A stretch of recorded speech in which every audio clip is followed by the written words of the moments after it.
There is a kind of person who walks into a room and says nothing, and the room changes anyway.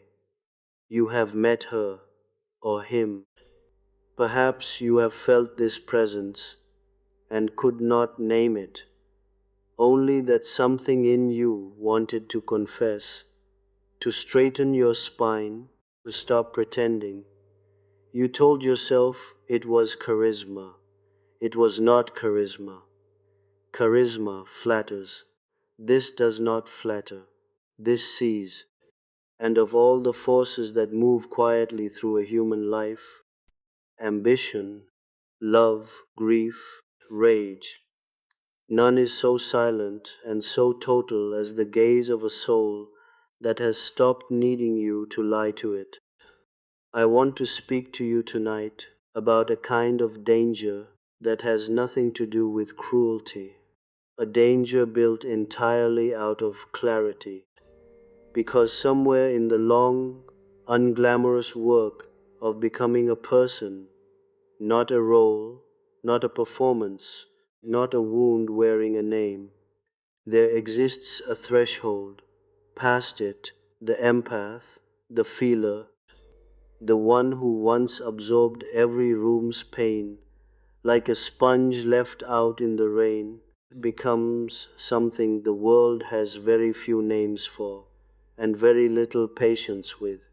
She becomes dangerous, not because she has learned to wound, because she has stopped being able to be fooled. And a person who cannot be fooled, who feels everything and believes almost nothing that is told to her, that person will unmake you gently, simply by remaining herself in your presence. Stay with me. This will take us somewhere.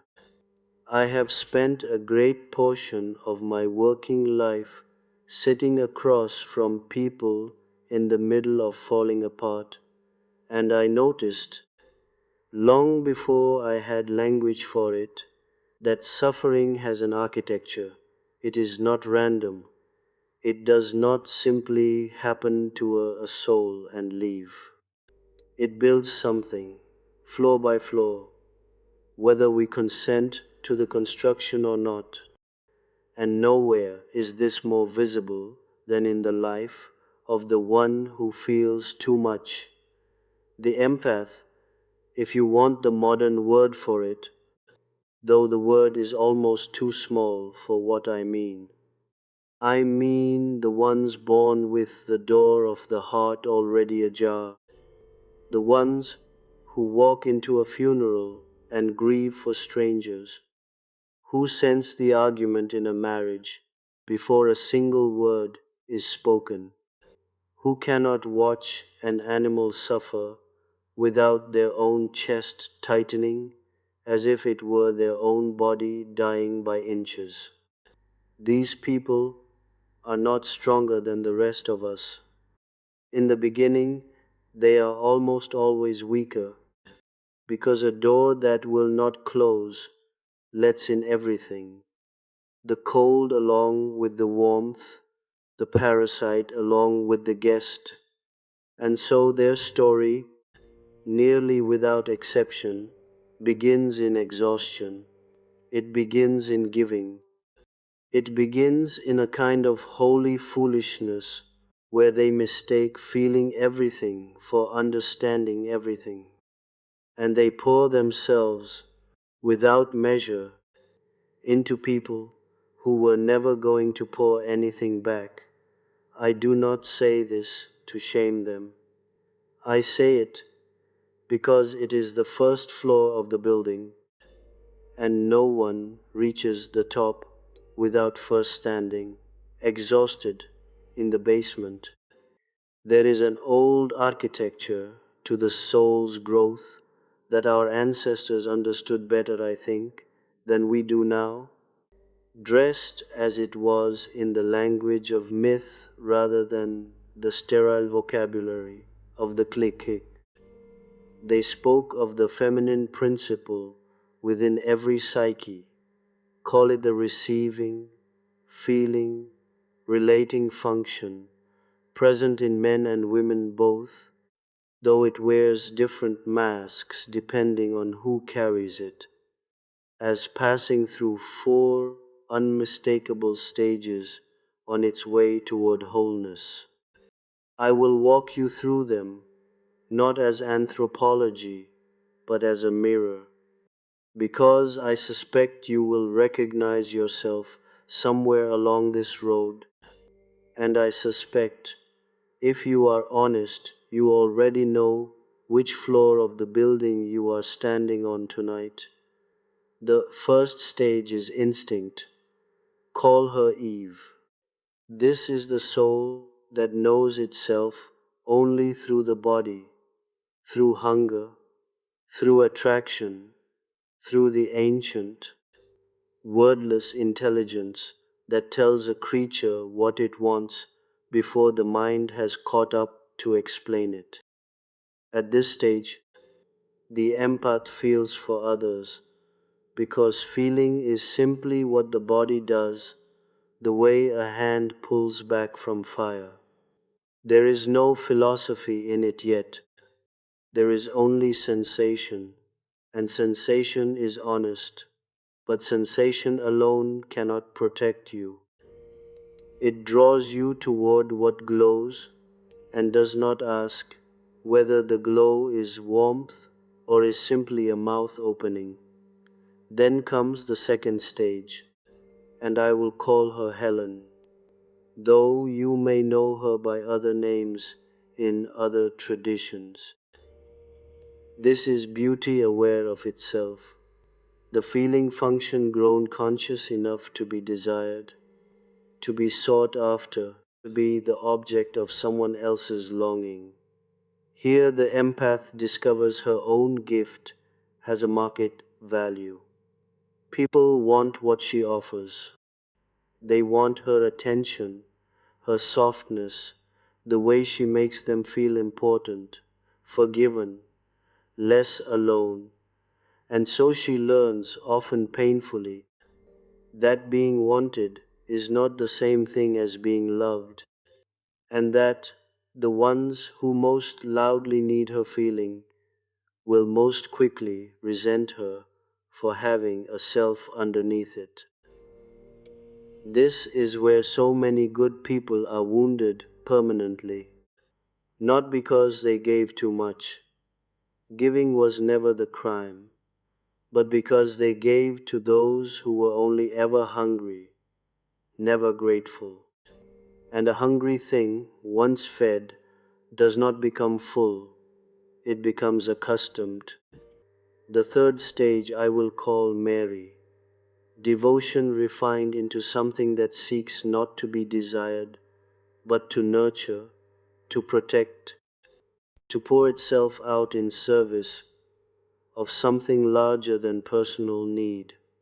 This is the empath who becomes the healer, the caretaker, the one who holds the family together, who absorbs the office's stress, who cannot walk past suffering without trying to ease it.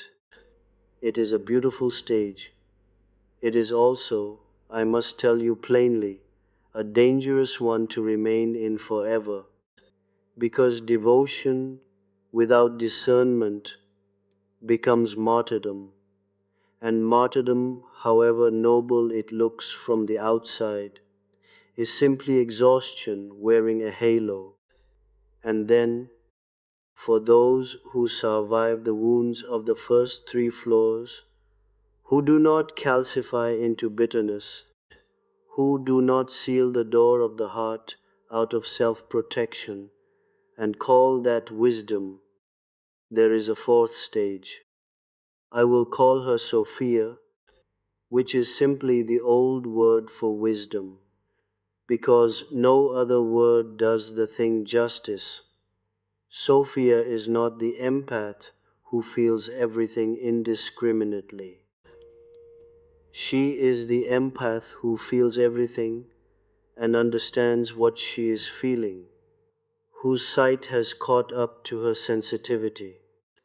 She still senses the room the moment she enters it. She still knows the grief behind your smile before you have decided to share it. But she no longer mistakes the feeling for an instruction to fix, to fawn, to rescue, to disappear herself in service of someone else's chaos. She feels, and then she chooses. And the space between the feeling and the choosing, that is the entire distance between the girl who was used her whole life and the woman the world now quietly fears. This is what I need you to understand, because it is the hinge on which everything else turns. Sensitivity was never the danger. Sensitivity was always the gift.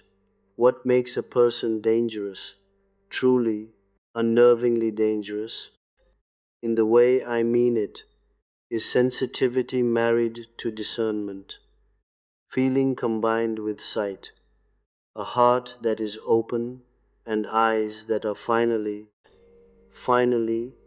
open too.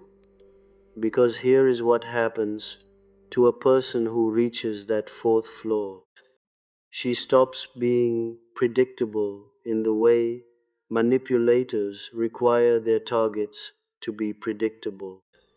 The manipulator's entire craft depends on a simple mechanism: find the empathic wound, press it, and watch the person perform whatever role guilt, obligation, or fear demands of them. It has worked on her 1,000 times before. It is how she was drained by people who took her softness for a bottomless well. But something in her has changed now, and the manipulator, expecting the old choreography, meets instead a silence he does not know how to read. She sees the performance being staged in front of her. She recognizes the exact shape of the manufactured crisis, the exact temperature of the manufactured guilt, and she does not perform her part. There is nothing more disorienting to a person who survives by manipulation than to be seen through by someone who still, somehow, has a functioning heart. They know how to handle the cold-hearted. Coldness they can navigate, even weaponize. They know how to handle the naive. Naivety is simply fuel. What they cannot process is a person who is warm and impossible to fool at the same time. It breaks their entire operating model. And so they will call her cruel for withdrawing. They will call her cold for having limits. They will tell her and tell others about her that she has changed, that she used to be so kind, as though clarity were a betrayal of the very compassion that produced it. Let me say something to you plainly, because I think you need to hear it stated without decoration. The world will always prefer the empath who can be managed. It will always be more comfortable with the version of you that bleeds quietly, apologizes reflexively, and can be redirected with a little guilt and a well-timed tear. The moment you stop being manageable, the moment your compassion comes bundled with boundaries, and your love comes bundled with the refusal to be lied to, you will be experienced by certain people not as healed, but as hostile. This is not a sign that something has gone wrong in you. It is proof that something has at last gone right. I want to speak now about why this particular kind of person is dangerous, And I use the word with full seriousness, not as a compliment dressed up in edgy language, but as an accurate description of the effect she has on systems built on deception. A person who has reached this stage is dangerous to liars because she does not need them to confess. She already knows something in the timing of their sentences, the excess of their justification, the small tremor beneath their confidence gives them away, and she has learned the hard way, through years of being told her perceptions were dramatic or paranoid, to trust that inner reading over the polished words being offered to her. The gaslighter's entire craft depends on being more convincing than her intuition. Against her it no longer is.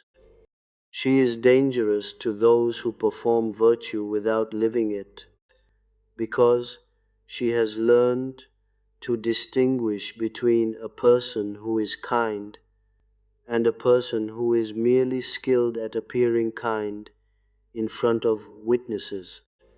She watches how they treat the ones who cannot help them. She watches what they do when no one applauds. And she does not need to say anything about what she has noticed. Her simple, unimpressed calm is enough to make the performer feel, for the first time in a long while, unwatched by an audience and yet completely seen. She is dangerous to those who need to be worshipped, because worship requires a certain blindness in the worshipper, and she has none left to offer. She can admire without losing herself in the admiration. She can love without disappearing.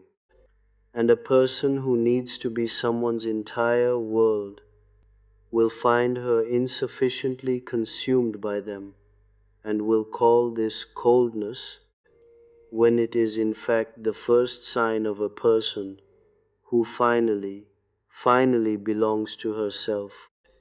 And she is dangerous, perhaps most dangerous of all, to the false version of herself that she used to perform in order to be accepted.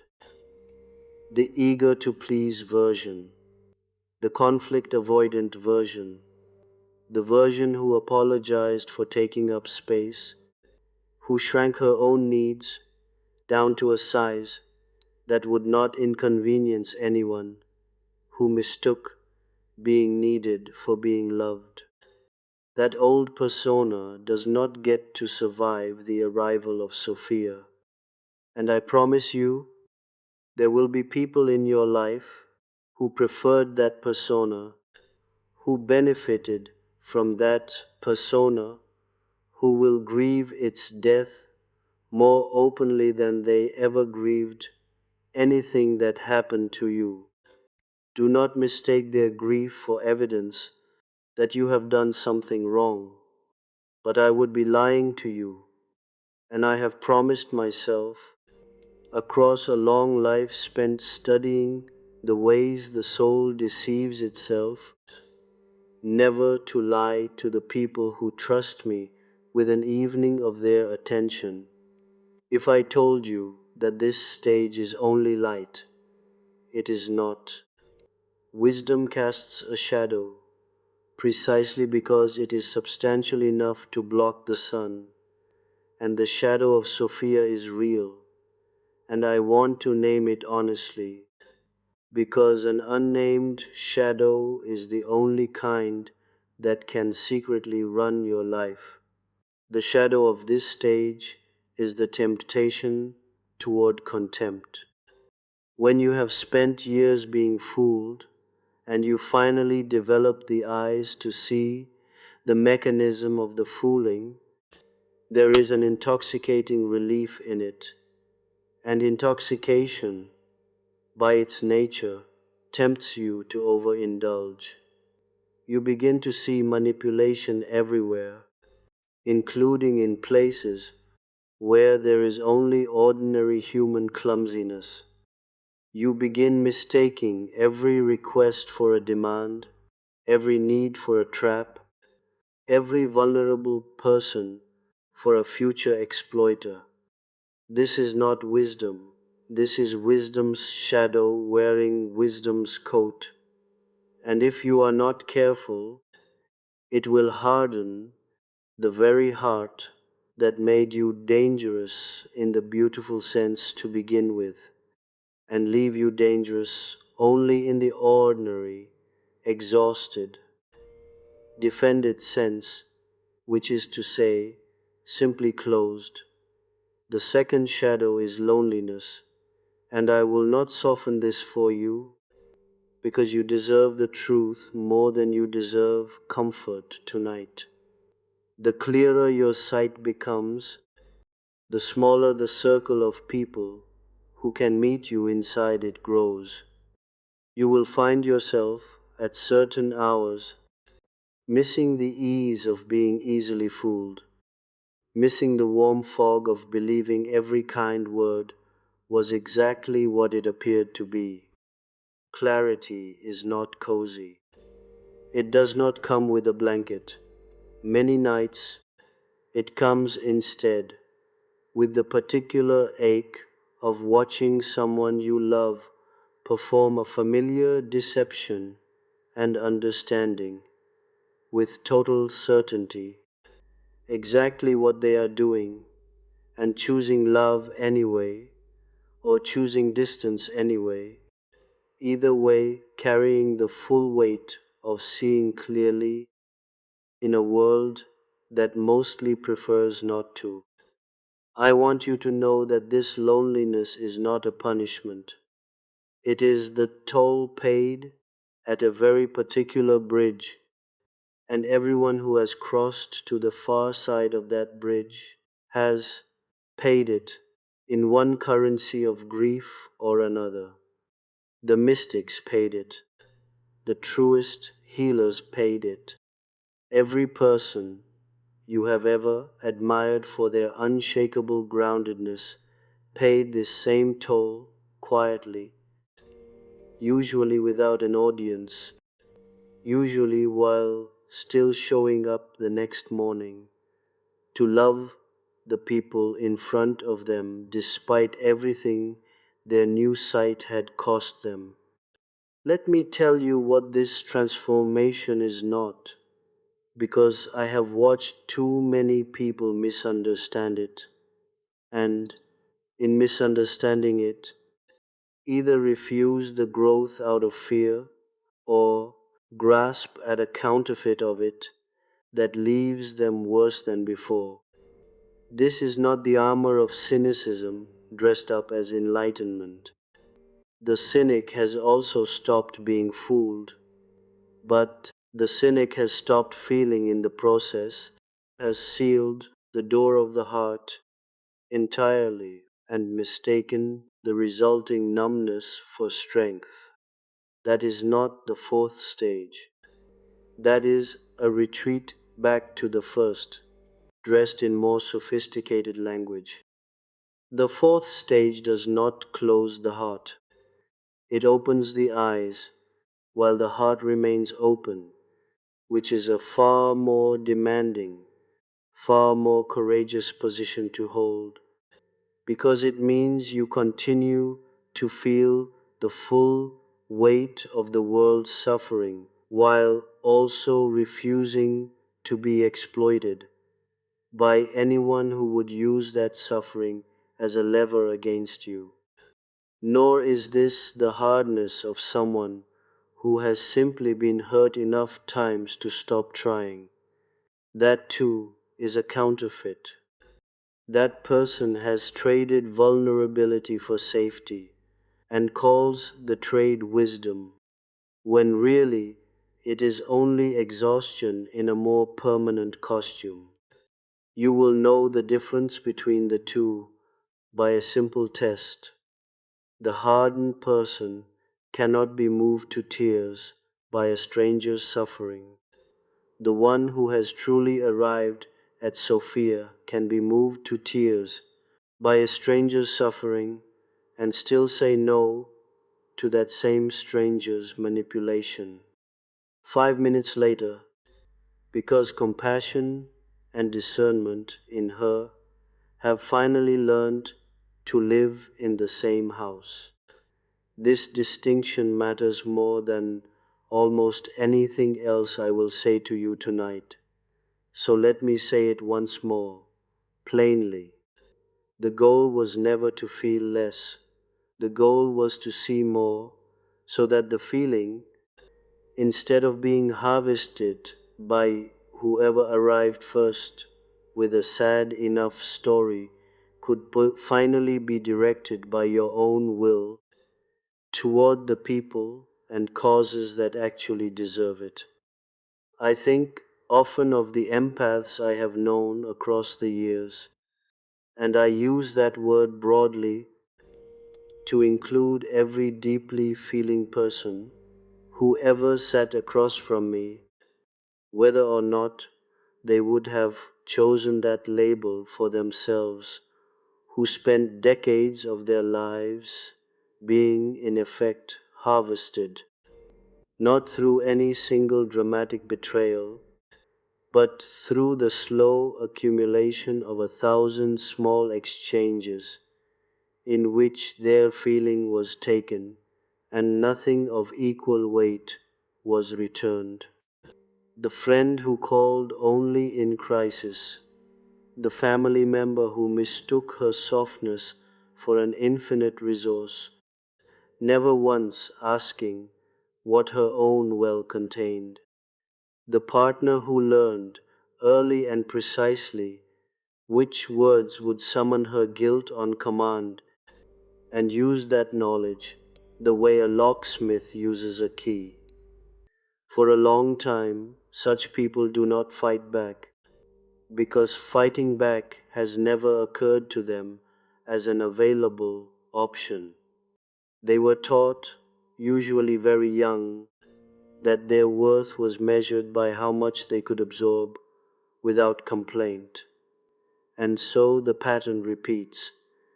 New faces, same shape, until something in them, usually after a particular betrayal, too large to rationalize away, simply will not go back to sleep again. This is the beginning of the crossing, not a sudden enlightenment, not a lightning bolt of wisdom descending from some benevolent sky, but an exhaustion so total it finally becomes clarity. The body, having given all it has to give, stops asking the mind's permission and simply refuses. And in that refusal, which looks from the outside almost like collapse, something is actually being built. The old floor is being demolished so a stronger one can be poured beneath it. I want to tell you, if you are in that stage right now, the stage of refusal, the stage where you no longer have the strength to perform your old, agreeable self, and you are frightened by how unfamiliar your own boundaries feel in your mouth. You are not broken, you are under construction. The discomfort you feel when you say no for the first time to someone who is used to your yes is not evidence that you are doing something wrong. It is simply the sound a door makes when it has been forced open for the first time in years. Doors are loud when they have rusted shut. That does not mean the door was wrong to open.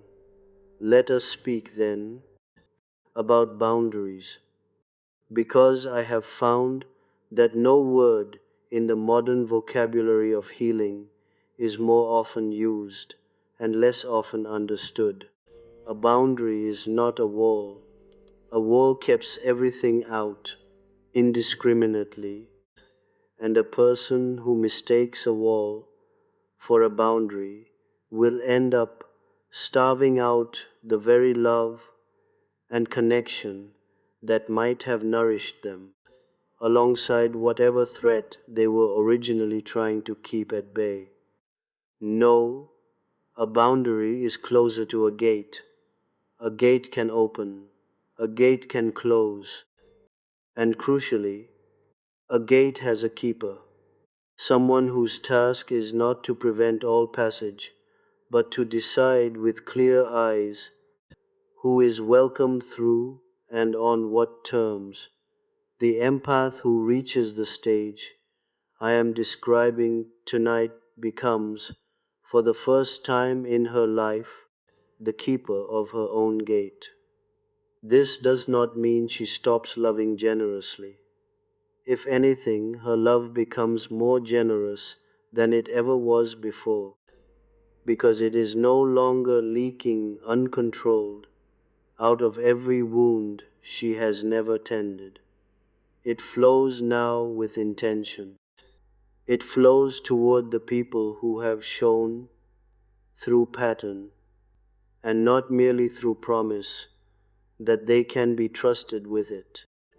And it withholds calmly, without cruelty, without the need to explain itself 6 times over, from those who have shown through pattern and not merely through a single unfortunate incident that they cannot. This is precisely what makes her feel dangerous to certain people, and precisely what makes her, in truth, finally safe to herself. Because a heart with no gatekeeper is not a heart that loves more purely. It is a heart that has simply not yet learned it is allowed to choose. I want you to sit with a question tonight, because I think it will do more for you than any further argument I could construct. Ask yourself honestly, in your life right now, who is welcome through your gate not because they have earned it through consistent care, but because you are afraid of what will happen if you close it to them. Sit with the discomfort of that question. Do not rush to answer it kindly. The people in your life who most need you to remain gateless are rarely the people who most deserve entry. There is a particular kind of courage required to be feared by the wrong people, and I want to spend a moment on it because I think it is the least discussed form of courage, and perhaps, for the person listening to me tonight, the most necessary. We are trained, almost from birth, to treat being liked as a kind of moral evidence. If people like me, I must be good. If people are upset with me, I must have done something wrong. This training runs so deep that most people will sacrifice enormous portions of their actual integrity simply to avoid the discomfort of another person's disapproval. And manipulators, whether or not they consciously understand what they are doing, learn to exploit exactly this reflex. They do not need to win an argument with you. They only need to make disagreeing with them feel unbearable, and your trained in need to be liked will do the rest of the work for them. The person who reaches the stage we are speaking of tonight has, often through considerable suffering, unlearned this reflex. Not entirely. I do not believe it is ever entirely unlearned, nor do I think it should be, since some capacity to care what others think keeps us humane, but enough that she can tolerate being disliked by someone whose good opinion was never actually a reliable measure of her worth to begin with. She can watch someone grow cold toward her because she would not perform the old agreeable choreography, and rather than collapsing into self-doubt, she can simply observe. This is what happens when a person built their relationship with me on my willingness to be used. Of course, it is ending. It was never built to survive my clarity. This is not coldness. I want to be very clear about that, because it will be the accusation most often leveled against her, and I do not want you to internalize it as truth simply because it is repeated loudly and often. Coldness withdraws from everyone equally out of fear. What I am describing withdraws selectively out of discernment while remaining entirely warm toward everyone who has not given it reason to do otherwise. The difference is enormous, even though from a distance, from the distance of someone who has just lost access to a resource they had grown entitled to. The two can look identical. Let them call it whatever they need to call it in order to make sense of their loss. You do not owe your soul's growth an explanation that satisfies everyone it inconveniences. I want to return now to something I said earlier because I think it deserves to be said again, more slowly, because it is the entire center of what I am trying to give you tonight. The goal was never to feel less. I have met a great many people across a great many years who, wounded by their own excessive giving, chose the coward's version of healing. They simply stopped feeling. They built a fortress and called it peace. They mistook numbness for maturity and told themselves and everyone around them that they had finally grown up out of their old sensitivity. I want to tell you plainly that this is not growth, it is amputation, and a person who has amputated their capacity to feel has not defeated the wound that made them vulnerable in the first place. They have simply agreed to let the wound win by proxy, by ensuring that nothing can ever touch them again, including the very things that make a human life worth living. The true fourth stage does not amputate, it integrates. It says, I will keep this enormous, inconvenient, exhausting, magnificent capacity to feel the pain and joy of everyone around me, because it is, after everything, the truest gift I have ever been given, and I will simply add to it the one thing it was always missing: discernment, sight, the wisdom to know which feeling is mine to carry, and which feeling was handed to me by someone hoping I would carry it for them, indefinitely, without complaint, forever. This is the whole of the work, not to close, to choose. If you recognize yourself somewhere in what I have described tonight, if you have spent years being the one who felt everything and understood too little of what your feeling was being used for, I want to leave you with something more useful than sympathy, because sympathy alone has never built anything.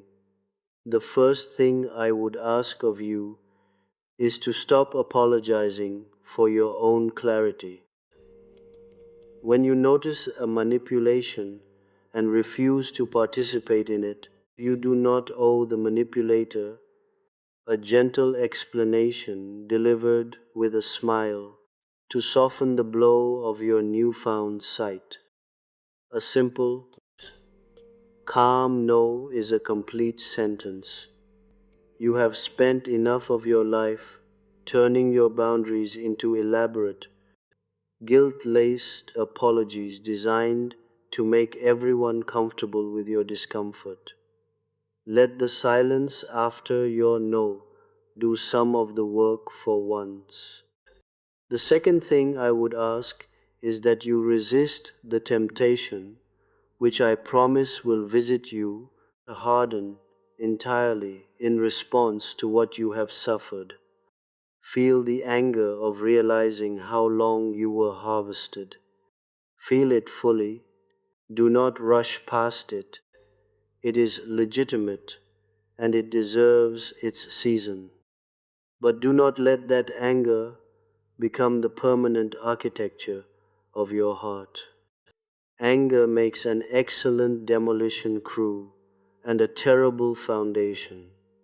Once the old exploitable structure has been cleared away, you will need something warmer than anger to build the new one, and that something is the very compassion you were trying to protect all along, now simply guarded by a gate that was not there before. The third thing I would ask, and this may be the hardest, is that you allow yourself to grieve the relationships that cannot survive your growth.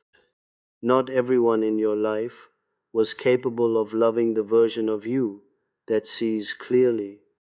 Some of them loved quite genuinely within the limits of their own capacity, only the version of you that could be managed.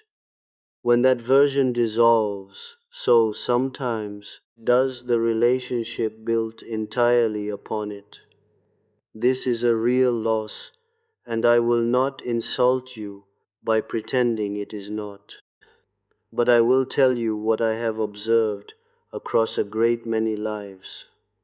The relationships that survive this transition, and some will, more than you expect right now, in the middle of the grief, will be built on a foundation of far greater honesty than anything you had before. They will hold your feeling and your discernment both, without asking you to sacrifice either. Those relationships are worth every one you lose in the crossing. I want to close tonight with a picture, because I think a picture will stay with you longer than an argument. Picture the empath as she was in the beginning, a door standing wide open in a storm, letting in everyone and everything indiscriminately, because she did not yet know a door was permitted to have hinges. Picture the years of that storm pouring through her, of strangers warming themselves at a fire she never got to sit beside herself, of her own rooms growing cold while she kept the whole house lit for everyone else. And now picture the same door years later, still a door, still capable on the right night for the right person of standing wide open, warm light spilling generously onto the step, but a door now, at last, with hinges. A door with a keeper standing quietly beside it, watching who approaches, reading with practiced, hard-won accuracy the true weather in a stranger's eyes, before deciding whether to let the storm in or simply to wish it well from a safe distance and close the latch. That keeper is not cruelty. That keeper is not the death of her old, generous heart. That keeper is the thing her old, generous heart had been waiting her entire life to grow into, because a heart without a keeper is not virtuous.